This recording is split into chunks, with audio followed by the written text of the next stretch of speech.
Sayyidina Anas bin Malik bercerita, kana Rasulullah sallallahu alaihi wasallam yu'idul kalimata thalathan litunqala anhu. Nabi mengulangi percakapan beliau sehingga 3 kali supaya difahami oleh mereka yang mendengar. Hadis ni pun hadis sahih riwayat Imam Tirmizi dan Imam Bukhari. Nabi ulang 3 kali. Ulama bahas, adakah semua benda Nabi ulang 3 kali? Di rumah, Assalamualaikum, salam. Apa abang? Apa abang? Apa abang? Makcik. Sihat, sihat, sihat. Disilakan masuk, dipersilakan masuk, silakan masuk. Terima kasih, terima kasih, terima kasih. Ni jenis baca hadis sendiri-sendiri. Dua-dua orang pula tak faham. Dia kata tengok ni, Nabi ulang semua 3 kali. Bukan semua benda Nabi ulang 3 kali. Nabi akan ulang benda yang penting sebenarnya 3 kali.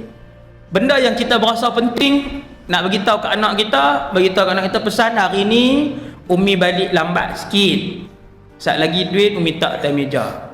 Tengok dia pun duk buah kasut macam buah tadi kasut macam tak dengar. Hari ni Umi balik lambat, sat lagi duit ada atas meja. Macam tu. Benda yang penting Nabi akan ulang 3 kali. Bukan syarat benda tu wahyu. Apa saja yang Nabi nak arahkan, yang Nabi nak ajak, maka Nabi akan ulang sebanyak 3 kali.